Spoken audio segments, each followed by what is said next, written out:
Salam, hər vaxtınız xeyir olsun, dəyərli müəllimlər. Mən metodika üzrə təlimçi Evgün Əhmədov. Sizlərin bir çoxunuzun istəyini nəzərə alaraq bugün situasiya tipli inteqrativ testlərin izahını verəcəm sizlər üçün. Bilirsiniz ki, imtahanda situasiya sualları daha çox qarşımıza çıxır. Situasiya tipli inteqrativ test 4. Bəli, burada maraqlı test nümunələri var. Gəlin başlayaq bunlar haqqında danışmağa. Birinci sualımızda deyilir ki, baxın, müəllimin yanlışa yol verdiyi situasiyanı müəyyənləşdirin. Aha, deməli, baxırıq, müəllimin yanlışa yol verdiyi situasiyanı tapmağa. Yanlışı axtarırıq, diqqətli olun. A bəndində deyilir ki, müəllim müşahidə vasitəsilə mütəmadi olaraq şagirdlərin anlamasını müəyyənləşdirir və yanlış təsəvvürləri aradan qaldırmaq və daha dərin öyrənməni təşviq etmək üçün dərs prosesini tənzimləyir. Sizcə burada yanlış nəsə varmı? Təbii ki, yoxdur. Müəllim mütəmadi olaraq şagirdin anlaması üçün yanlış təsəvvürləri aradan qaldırmaq və dərindən öyrənməni təşviq etmək üçün prosesi tənzimləyir. Burada müəllim heç bir fəaliyyətdə yanlışa yol vermədi. A bəndini deməli seçməyəcək. B bəndinə baxırıq. Deyir, müəllim dərsini hər tərəfli planlaşdırır. Nə gözəl. Onun alt standartlara uyğun olmasını, bu da gözəldir, effektiv öyrənmək üçün bariyerlərin aradan götürülməsini təmin edir. Yəni, qarşıdakı maneələrin aradan götürülməsini təmin edir. Burada da yanlış heç nəyə rast gəlmədik. C bəndində deyilir ki, müəllim şagirdlər üçün cəlbedici üslubda, baxın, cəlbedici üslubda və nümunələrdən istifadə etməklə təlimatları və anlayışları aydın şəkildə çatdırır. Burada da müəllimin yanlışa yol verdiyi heç bir xüsusiyyət yoxdur. Buna görə C variantı da bizim yanlış situasiyamız olmayacaq. D-də deyilir ki, müəllim şagirdlərin iştirakı ilə onlar üçün davranış normaları müəyyənləşdirir. Bəli, biz demişik ki, davranış normalarını şagirdlərlə birgə hazırlamaq daha effektivdir. Deməli, D variantı da yanlış deyil. Qaldı Y bəndi. Yəqin ki, Y bəndi yanlışdır. Burada deyilir ki, müəllim şagirdləri təlim prosesinə fəal cəlb etmək, onlarda fəal öyrənmə və tənqidi düşünmə imkanlarını inkişaf etdirmək üçün əsas üsul kimi, baxın, əsas üsul kimi real həyati situasiyalarla bağlı mühazirələrdən istifadə edir. Əsas üsul kimi mühazirə sizcə effektiv olarmı? Təbii ki, yox. Düşünün ki, mən danışıram, yalnız qarşı tərəfdə oturan şagirdlər, müdavimlər də dinləyicidirlər. Onların fikir bildirməsi təmin olunmur. Deməli, mühazirə yox, burada əslində müzakirə olsaydı, bu daha effektiv olardı. Deməli, cəmi bir dənə söz burada bizim variantımızın yanlış olmasına gətirib çıxardı. Hansı ki, hələ indi də universitetlərin bir çoxunda mühazirə tipli dərslər keçirilir və orada tələbələr az qalırlar ki, yatsınlar. Biz özümüz də o vaxtı yorulurduq. Bu tiplə dərslərdənsə gözəl olar ki, neyniyək? Bəli, müzakirə tipli dərslərimizin sayını artıraq. Deməli, cavab Y bəndi olacaq. Yanlışa yol verilib Y bəndində. Daha sonra ikinci sualımıza gəlin baxaq. Bu arada müəllimlər, bizim yeni situasiya test bankımız artıq qısa bir zaman sonra satışda olacaq. Bəli, mən bu haqda məlumat verəcəm sizə. Artıq köhnə situasiyalarla sağollaşıb yeni tipli situasiya testləri işləyəcəyik sizlərlə. İkinci sualımızda deyilir ki, müəllimin yanlışa yol verdiyi situasiyanı, yenə də yanlışa yol verdiyi situasiyanı istəyir. A bəndində deyilir ki, müəllim şagirdlərə verdiyi problemli situasiyanı ətraflı tədqiq etmələri üçün şərait yaradır.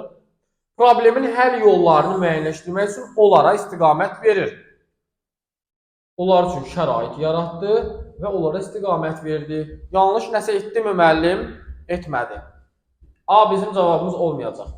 B-də deyir ki, müəllim şagirdlərin yeni biliklərini üzə çıxarmaq, şagirdlərin dərsdə aktivliyini saxlamaq, müzakirə olunan məsələyə maraq oyatmaq üçün interaktiv oyunlar təşkil edir. Bununla maraq oyada bilərmi? Təbii ki, bəli. Deməli, bu da bizim cavabımız olmayacaq. burada da yenə doğru fikir verilibdir. Oyunlarda qalib gələn şagirdlərə müəyyən mükafatlar verir. Bəli, oyunların sonunda mükafatlar da ola bilər. C-də deyir ki, fəaliyyət qlobal istiləşmə mövzusunda araşdırma işi aparmaqdır. Baxın, fəaliyyət nədir? Araşdırma işi aparmaq. Araşdırmanı şagird necə aparmalıdır? Müəllim mövzunu onların marağına uyğun olaraq təqdim edir, seçirlər və başlayırlar araşdırma işi aparmağa. Özləri araşdıracaqlar da sərbəst. Burada deyir ki, müəllim şagirdlərə məlumat əldə etmək üçün video mühazirə təqdim edir. Baxın, video mühazirəni özü təqdim edir və qeydlər əsasında araşdırma aparmağı tapşırır. Araşdırma işini müəllim hazır şəkildə video formatda şagirdlərə təqdim etdi. Və dedi ki, bu təlimatlara, verdiyim təlimatlara uyğun da işi icra edin. Şagirdlərin sərbəst araşdırma, müstəqil öyrənmə kimi bacarıqları burada inkişaf etmədi. Yəni, araşdırma müstəqil olmalıdır. Ona görə cavab C bəndi olacaq burada.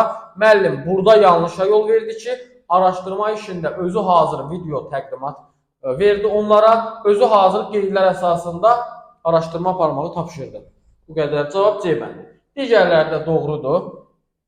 Müəllim şagirdlərə öyrənmə tərzlərinə uyğun interaktiv tapşırıqlar verir.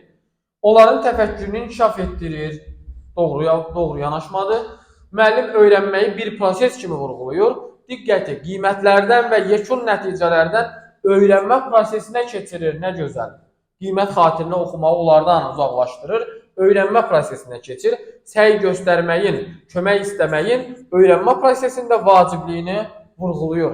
Yəni, onlara qapalı düşüncədən çıxmağı müəllim öyrədir bir sözlə. Deməli, cavabımız C bəndi oldu ikinci sualda. Baxaq gəlin 3 nömrəli sualımıza. Görürsünüz müəllimlər, həmişə situasiyaları əsas oxuyub anlama bacarığıdır. Yəni, nə qədər dəqiq, düzgün oxusaq və anlasaq, bir o qədər də sualların cavabını doğru tapa bilərik. Bəli, diqqətli olun ki, həmişə birinci situasiyaları oxuyub anlayın. Üçüncü suala baxaq. Üçüncü sualımızda deyilir ki, Dəli Kür romanının müzakirəsi zamanı uşaqlar fikirlərini ifadə etməkdə çətinlik çəkirlər. Aha, fikir ifadə etməkdə çətinlik çəkirlər. Həmçinin müzakirə zamanı müəllim prosesin düzgün getmədiyini görür. Belə ki, şagirdlər bir-birini sona dək dinləmədən fikir bildirirlər. Səslənən fikirlərə qarşı tolerantlıq nümayiş etdirmirlər. Problem nədədir? Onlar bir fikirlərini ifadə etməyə çətinlik çəkirlər. Bir də fikir ifadə edərkən onlar bir-birini sona dək dinləmədən, bilirik ki, dinləmə mədəniyyəti özü bir həyatı bacarıqdır. Gündəlik həyatımızda dinləmədən fikir bildirəndə yanlışlara yol veririk. Emosional zəkanın ən yüksək komponentlərindən biri sosial bacarıqlarda var, fəal dinləmə bacarığı. Dinləmədən fikir bildirirlər, səslənən fikirlərə qarşı tolerantlıq nümayiş etdirmirlər. Yəni, bir-birinin fikirlərini qəbul eləmirlər. Tolerantlıq nədir? Qəbul etmirlər də. Yəni, mən sənin fikrindən razı deyiləmsə, sənin ümumiyyətlə qəbul etmirəm. Amma mən düşünə bilmirəm ki, tənqidi olaraq. Hər kəsin öz fikri ola bilər, öz yanaşması ola bilər. Mənə görə doğru olan bir şey sənə görə yanlış ola bilər. Və sən yanlışdır deyirsənsə, mənim səninlə dalaşmaq kimi, səninlə uzaqlaşmaq kimi xüsusiyyətim olmamalıdır. Sənin öz baxış bucağın var təbii ki. Deməli, müəllim deyir, verilmiş problemi aradan qaldırmaq üçün müəllimin hansı addımı doğru olardı? Məlum məsələ, biraz əvvəl qeyd elədim. Müəllim həyati bacarıqlar formalaşdırmalı uşaqlarda.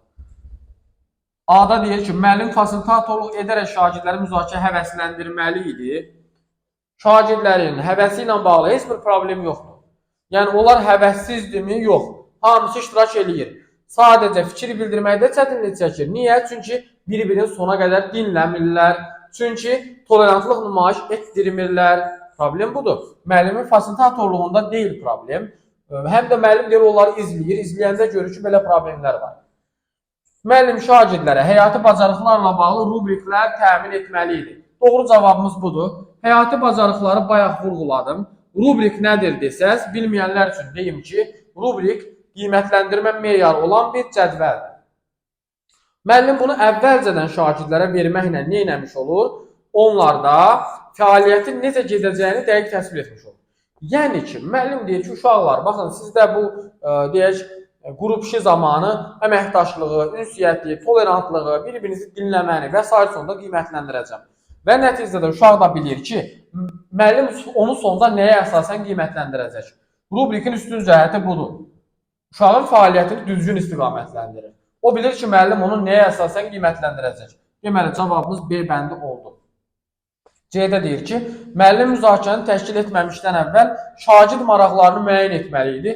Yenə buradakı kimi şagird marağı ilə bağlı bir problemimiz yoxdur bizim. D-də deyir ki, müəllim dərsin əvvəlində dərsin məqsədini şagirdlərə təqdim etməlidir. Dərsin məqsədi ilə bu müzakirənin bir əlaqəsi yoxdur. Yəni, necə yoxdur? Bu problem məqsəddən dolayısı problem deyil ki, uşaq məqsədi anlamasa nə edəcəyini bilməzdi. Amma burada qiymətləndirmədə problem var. Bir-birinə düzgün qiymətləndirə, rəy verə bilmirlər. Müəllim dərsin əvvəlində, bu dedik yanlışdır. Müəllim şagirdlərdə ilin əvvəlində mədəni məlumatlıq kompetensiyası, mədəni məlumatlıq yox.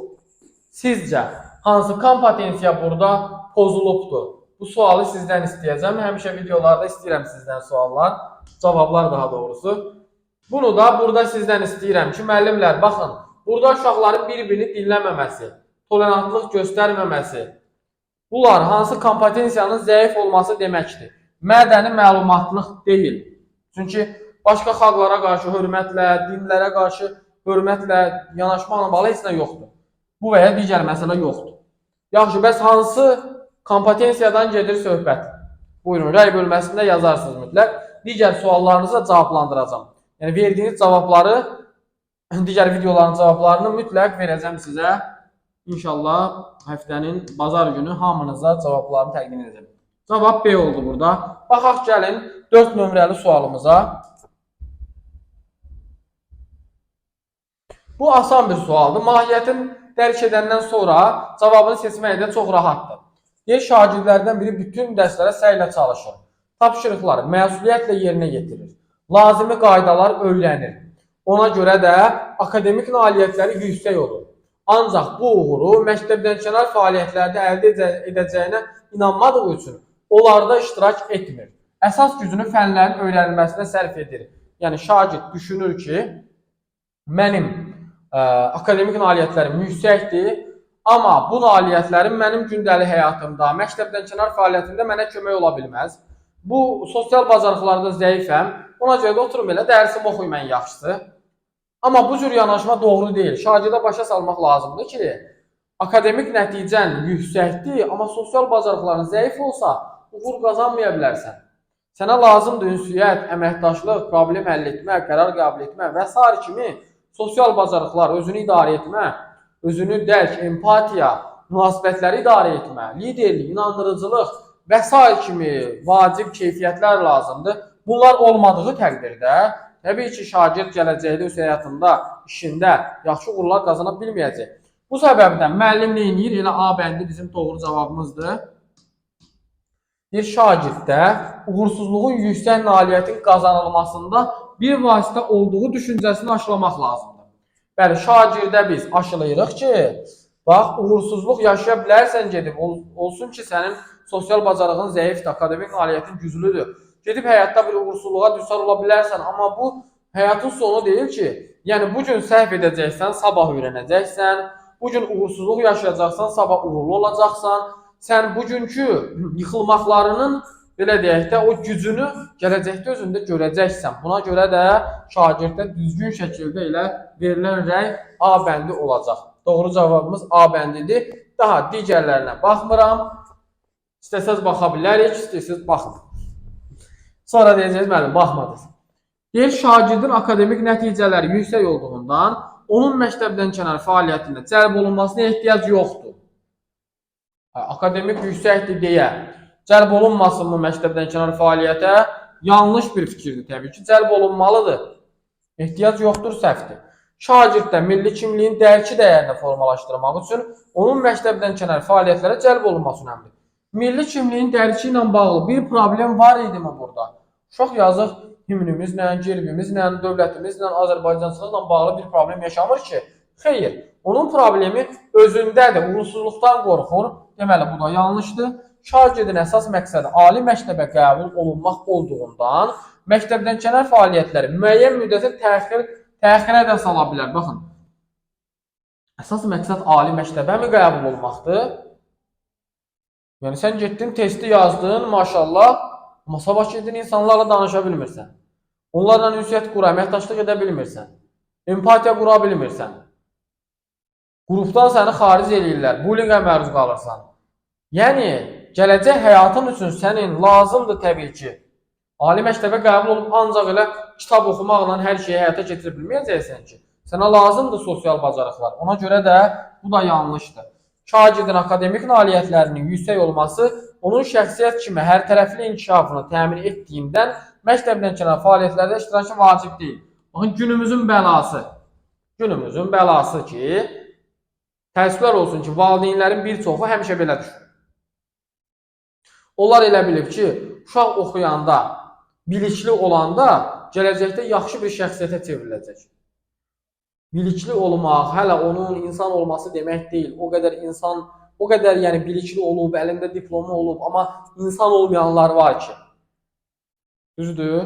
Ona görə də bilik hələ sənin mənəvi dəyərlərini inkişaf etdiyi anlamına gəlmir. Ola bilər riyaziyyatı yaxşı bilirsən, tarixi yaxşı bilirsən, bəlkə də şeirlər əzbərləyirsən, əsərlər bilirsən, ədəbiyyatı da yaxşı bilirsən. Amma bu o deməkdirmi ki, bu şagird gələcək həyatında bəs edəcək ona bir şəxsiyyət kimi olması üçün? Yox, təbii ki. Həm akademik, həm də sosial bacarıqlar önəmlidir. Gündəlik həyatda bizə lazım olan bacarıqları inkişaf etdirmək lazımdır. O gedib sabah universitetə girəcək. Əsas onun elə akademik bilikləri mi vacibdir? Yox. Ona görə bu da yanlış bir fikirdir. Cavabımız oldu A bəndi. 5 nömrəli suala baxaq. 5 nömrəli sualda deyilir ki, müəllim şagirdlərə təhsilin inkişaf fondu tərəfindən keçirilən kitab qurdu layihəsi barədə məlumat verir. Şagirdlərdən biri kitab oxumağı sevsə də, akademik göstəricilərinin zəif olması onu layihədən çəkindirir. Bayaqki situasiyanın eyni bir yanaşmadır. Sadəcə orada deyirdi ki, akademik güclüdür, sosial zəifdir. Burada əksinə. Burada deyir ki, akademik zəifdir, digəri güclüdür. Müəllim də şagird kimi düşündüyündən, siyahı tərtib edəndə yalnız akademik nəticələri yüksək olan şagirdlərin adını qeyd edir. Ancaq akademik cəhətdən yüksək olan şagirdləri qeyd etdi.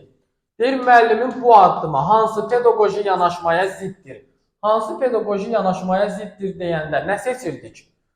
Buradakı situasiyanın əksini, yəni müəllim burada səhv elədi. Əslində hansı pedaqoji yanaşmanı göstərtməli idi? Nə etsəydi, buradakı səhvini etməzdi yəni. Bunun əvəzində nə etməli idi, biz onu axtarırıq. Şagirdlərin müxtəlif təlim ehtiyaclarından, öyrənmə xüsusiyyətlərindən xəbərdar olub, onlara tədris prosesində uğur qazanmaq üçün imkanlar yaratmaq olar. Bu biraz gözə xoş gəlir. Hə, doğru cavaba bənzəyir. Amma müxtəlif təlim ehtiyacından xəbərdar olmağın, onun tam şəkildə uğur qazanmasına kömək edəcək kimi əgər özlüyündə düşünürsə ki, mənim akademik bacarığım zəifdir, çəkinirsə, geri çəkilibsə, yəni qapalı düşüncədədirsə, biz onu açıq düşüncəyə keçirməliyik. Bəzən deyirik müəllimlər, nəzəriyyələrdən imtahana sual düşmür. Yəqin çox eşitmişsiniz. Baxın, Karl Dweck nəzəriyyəsini bilmədən bu sualı doğru cavablandırmaq mümkün deyil. Açıq qapalı düşüncə tərzinin nə olduğunu anlamadan bu sualı doğru cavablandıra bilmərik. Ona görə də filan mövzudan sual düşür, filan mövzudan düşmür söhbətini yığışdırın ümumiyyətlə. Bütün mövzulara, imtahanlarda istinad olunur. Gördüyünüz kimi, Karl Dweck'in nəzəriyyəsinə görə bu uşaq qapalıdırsa, onu açıq düşüncə tərzinə keçirmək lazımdır. Nə edə bilərik? Cavabımız B bəndidir. B bəndindəkini edə bilərik. Müəllim sinifdə Rowling, Thomas Edison, Michael Jordan kimi insanların həyat və yaradıcılığını nümunələri şagirdlərlə paylaşa bilər. Yəqin ki, bir çoxunuz bilirsiniz ki, adı çəkilən şəxsiyyətlər Rowling olsun, Edison, Jordan, bunlar özləri məktəbdə akademik cəhətdən zəif olan şagirdlər olub. Hətta Thomas Edisonu məktəbdən belə uzaqlaşdırırlar. O bir hekayə var, sosial şəbəkələrdə də yayılmışdı bir vaxtlar. Hər kəs onu eşidib yəqin ki, Edison haqqında. Ki, onu məktəbdən xaric eləyirlər. Anasının müsbət rəyləri nəticəsində o inkişaf eləyir. Anası ona deyir ki, yox, səni məktəbdən yaxşı oxuduğuna görə, yüksək potensialın olduğuna görə uzaqlaşdırırlar ki, get sən təkcə fəaliyyət göstər. Yəni, deyilənə görə belə olub bu fəaliyyət. O da həmişə anasına təşəkkür edib ki, o mənim yetişməmdə, uğur qazanmamda bir vasitəçi oldu. Onun kimi digər şəxsiyyətlər də məktəbdə onlar uğursuzluqla üzləşiblər. Akademik nailiyyətləri zəif olub.